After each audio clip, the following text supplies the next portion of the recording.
Check it out. Fire ripping through this building out in Washington State. Breaking right now. The incredible videos and pictures just pouring into the newsroom this morning.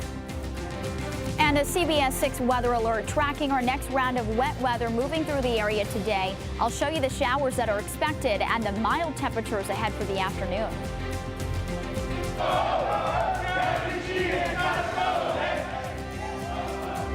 Chaos at City Hall. The crowd of protesters trying to shout down the mayor of Albany. Why? She says she fought through and continued delivering her message.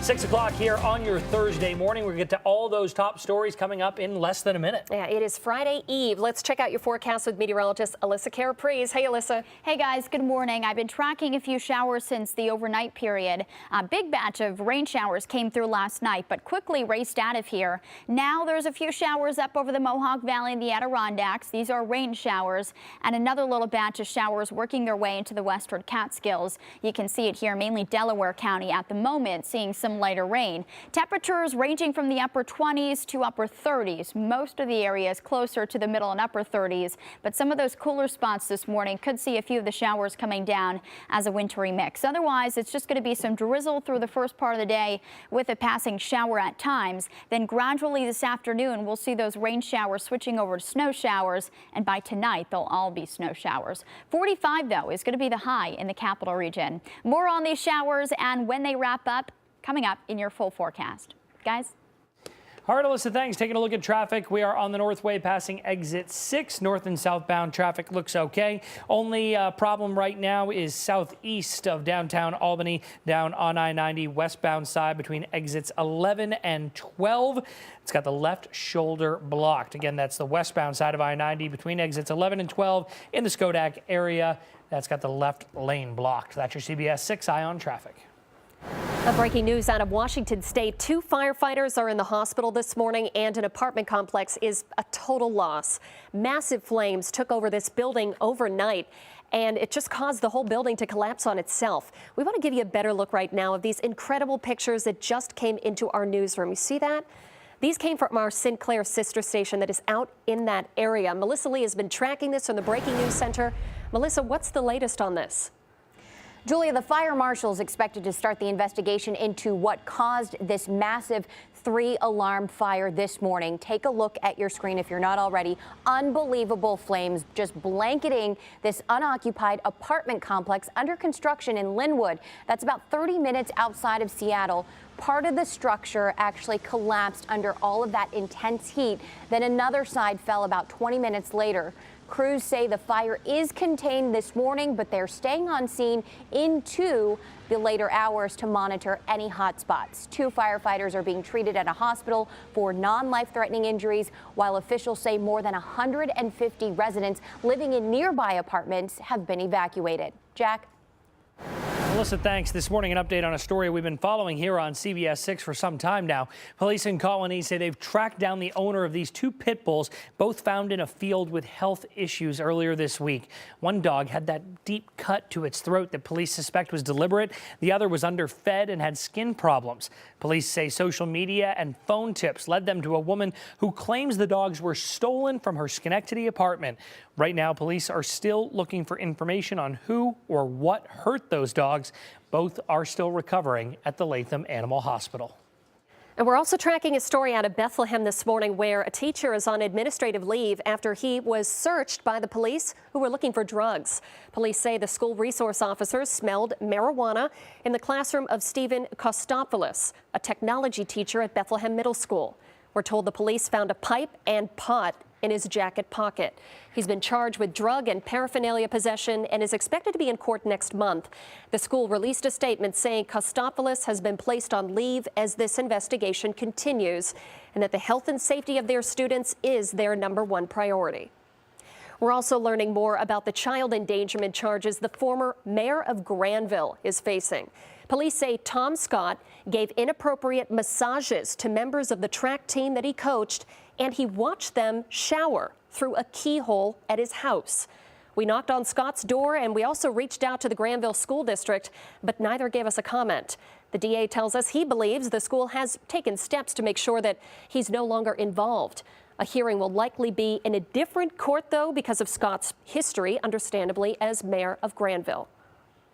Breaking news in Vermont this morning. The mayor of Rutland says 2 Syrian refugee families who just arrived there will be the last. Keep in mind, Rutland had previously been approved to be home to 100 Syrian and Iraqi refugees. Melissa Lee is back in the Breaking News Center at 6:05. Melissa, what's behind the sudden change? Jack, Mayor Laura says after reading President Donald Trump's executive order, he's confident Rutland will no longer be relocating refugees. Since the number of refugees coming into the U.S. is expected to be reduced by half, it's unlikely that Rutland will be a resettlement site because it's the newest host in the state of Vermont. The mayor couldn't say if the current refugee families living in Rutland, who actually just arrived in the last week, will be affected. Yesterday, though, Vermont's Democratic Attorney General announced that he formed a task force to advise his staff on its authority regarding immigration matters. Julia. Melissa, thanks. 6 minutes past the hour. Refugees and sanctuary cities were major topics during Albany Mayor Kathy Sheehan's State of the City address. However, her words, they might have gotten lost last night, and here's why. Throughout her speech, chants from protesters claiming injustice in police shooting investigations drowned out what she was trying to say. Sheehan continued on, saying that her messages are too important to stay silent. One in particular was aimed at refugees, saying that they are welcome in the city even if President Trump withholds federal grant money from sanctuary cities. I think that we're going to fight, and I think we're going to win this one. I think you'll see mayors from across the country say that cooler heads need to prevail here and that this is just wrong-headed policy. Sheehan says cuts could hurt the police department. Still, Acting Chief Robert Sears says the department doesn't want refugees to be afraid of calling the police for help for fear of deportation. Sheehan isn't the only one that's leading a fight here. Political leaders in Chicago, Seattle, and some other sanctuary cities that protect immigrants who are here in the U.S. illegally say that they will not be intimidated by the president's move here. Boston Mayor Marty Walsh, for example, says if necessary, he's going to use City Hall to shelter residents who feel threatened. 7 minutes after 6, speaking of the president, he's making his way to Philadelphia today to meet with congressional Republicans who are in the city for their annual policy retreat. The visit is the president's first major step outside of D.C. since taking office. Mr. Trump's sweeping executive order on immigration are likely to dominate his agenda today. Among them, a directive to jumpstart construction on a wall along the U.S.-Mexico border. Congress would initially have to fund the estimated $10 billion project, but in an interview, the president says Mexico would reimburse the U.S. The Mexican president immediately fired back, saying his country will not pay for the wall. This morning, signs from women's marches around the world are being saved as cultural treasures by museums, libraries, and colleges. More than 1 million people rallied at dozens of demonstrations last Saturday to protest President Trump and to support women's rights. Many carried homemade signs bearing slogans and images that were defiant, hopeful, and biting. On social media, their efforts have drawn mixed reactions. Some say the signs are inspiring. Others say they have no place in a museum. 6:08 here in the Capital Region. Be on the lookout for coyotes. CBS 6's Carrie Beal joining us from Albany, where there have been sightings. So, Carrie, can you tell us specifically where these coyotes have been seen? Yeah, Julia, officials tell us these coyotes have been spotted near Normanskill Farm and Normanside Country Club, as well as the Capitol Hills at Albany Club. Nobody has been attacked, but they are warning people just to be extra careful in those areas. And warning signs have actually gone up in some of those areas by Normanskill Farm, as well as Capitol Hills Club. Coyotes are nothing new to this area, but state officials say coyotes have been in Albany for more than 25 years and are normally not a risk. A lot of people told us they walk their dogs at Capitol Hills, and city leaders say those people should be especially careful. Anyone who sees coyotes exhibiting bold behavior is urged to contact the DEC. Reporting live in Albany, Carrie Beal, CBS 6 News. Back to you. Carrie, thanks. Giving up an Olympic medal. Why Usain Bolt is 1 gold short this morning after a concerning discovery. Remembering Mary Tyler Moore. A look back at some of her groundbreaking work depicting women on the small screen. And our next round of wet weather pushing through the area as we go through your Thursday. I'm tracking a few showers out there this morning, but more expected into the afternoon. We'll tell you what time to expect them to switch over to snow coming up in your full forecast next. CBS 6 Eye on Traffic is sponsored by your local Farmers Insurance agent, Anthony Catalfamo. Call now for a no-obligation quote.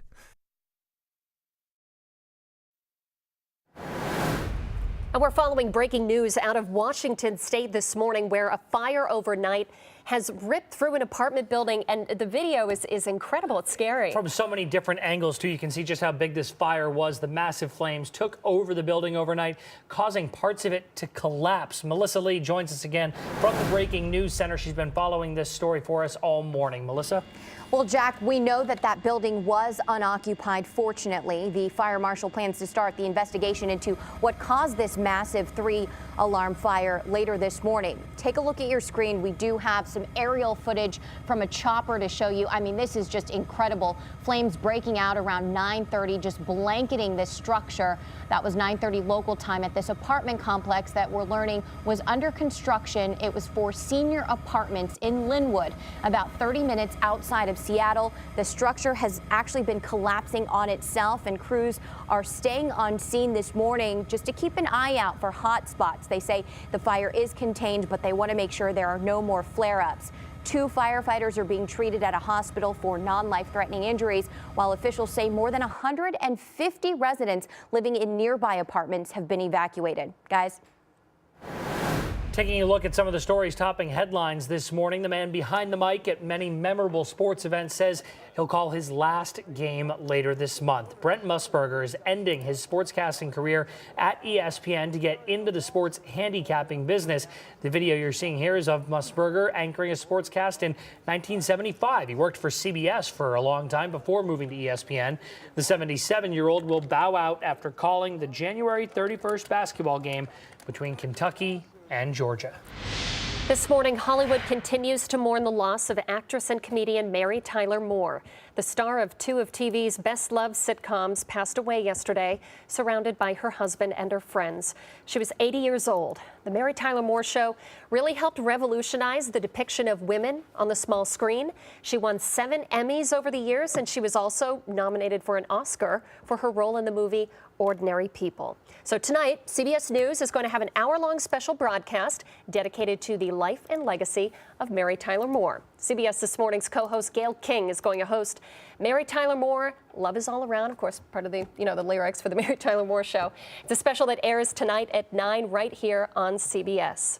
Love Mary Tyler Moore. Thank you, Nick at Night, for introducing me to Mary Tyler Moore. Usain Bolt is now 1 Olympic gold medal and record short this morning.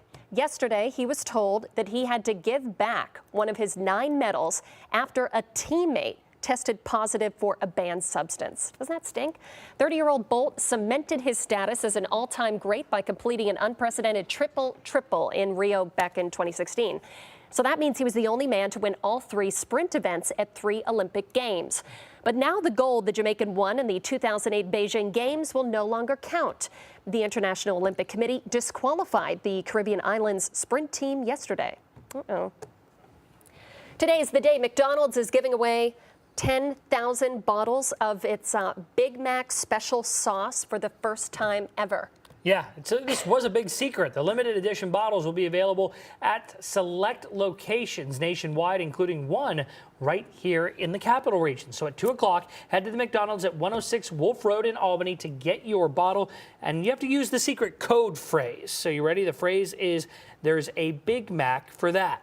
Okay. Quantities are limited, and they're being given out on a first-come, first-served basis. Alyssa, I know you're psyched about this. The promotion is for McDonald's new Grand Mac and the Big Mac Jr.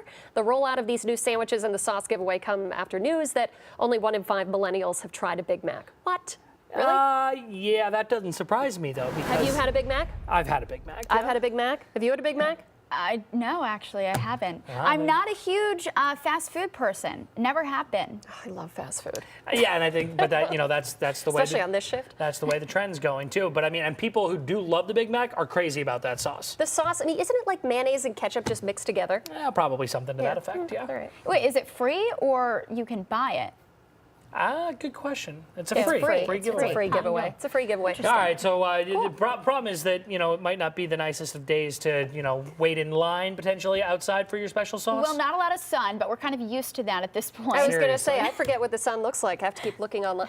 We haven't seen it in so long. Yeah, it's going to stay pretty cloudy today. We've got a storm system coming through that is going to bring a few showers from time to time.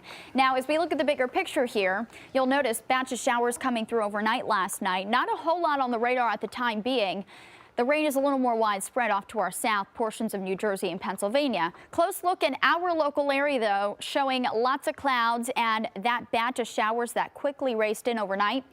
Just as quickly, pretty much racing out of the area. Tracking a few showers, though, which have been mostly north and west of the capital region, portions of the Mohawk Valley up through the Adirondacks, and they've been mainly just light rain, which you can see here. A little batch there moving into Warren County. Southern part of the area showing another batch of lighter rain, which is pushing into the western Catskills. Delaware County seeing some light rain, and there have been a few sprinkles developing over the Mid-Hudson Valley just within the last 30 minutes or so, but most of the area currently is dry. We'll have some patchy drizzle around, though, as we go through the first part of your day, and a few passing rain showers too, and we'll walk you through that here. Beginning at 8 o'clock this morning, we're going to see those showers mostly north and west and south of the Capital District, and we'll see a few more showers developing towards lunchtime. This not necessarily picking it up, but I do think we have a few spotty rain showers around. Then some cooler air beginning to filter its way in as we go through the afternoon behind this front.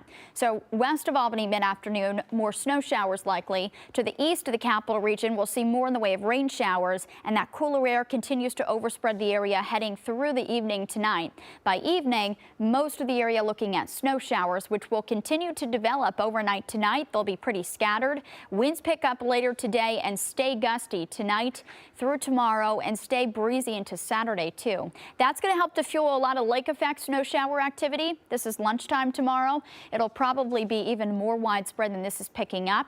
So I'm thinking accumulation-wise through tomorrow night, capital region and surrounding areas could see a coating to 2 inches from occasional snow showers, but better accumulations up over the Adirondacks, about 4 to 6 inches tonight through tomorrow night. Now, in terms of your temperatures, actually, we'll show you this lake effect snow warning that is in effect for the Adirondacks. That's midnight tonight through 7 p.m. Sunday, and that's for all of the snow shower activity that we're anticipating the next couple of days. Here are those temperatures ranging from about 30 to 40 across the area. Chatham's a mild 40, Albany 37, but Schenectady is 30. So temperatures not terrible this morning, and we're looking at really mild conditions ahead of the front today. Once the front swings through, temperatures coming down. But 45 for Albany and Glens Falls, upper 40s for the Mid-Hudson Valley, and we could even see a few 50-degree readings down that way. 7-day forecast, dropping those temperatures towards the weekend, snow showers through Saturday, and then the cold sticking around for next week. Guys? All right, taking a look outside at the bottom of the Northway. Things look good north and southbound. The ramp to I-90 nice and clear as well. Do still have that accident on I-90 westbound side between exits 11 and 12 southeast of the capital region. And again, that has the left shoulder blocked in between exits 11 and 12 on I-90 west. At your CBS 6 Eye on Traffic.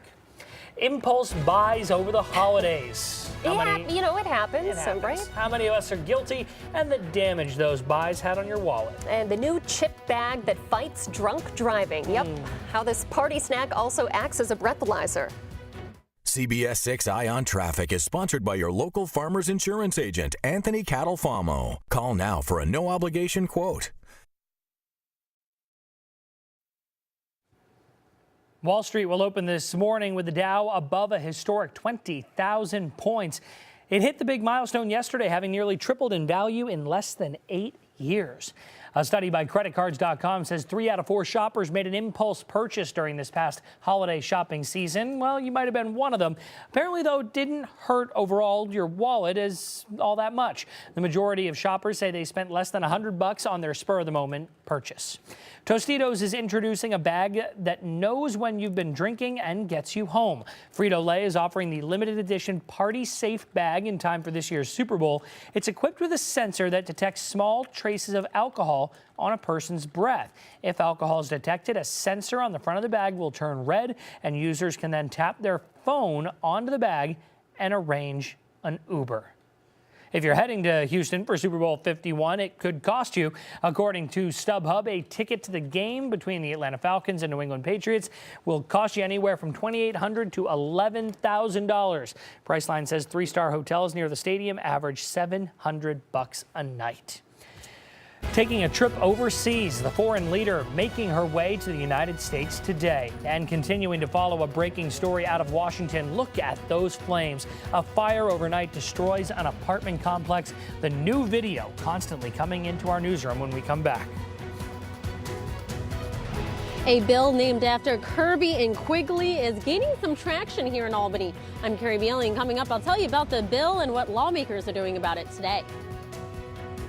And tracking the next round of wet weather expected to move through the area today. In fact, there are a few showers out there this morning. We'll show you the radar and tell you when those rain showers will switch over snow showers as well, coming up in the next half hour.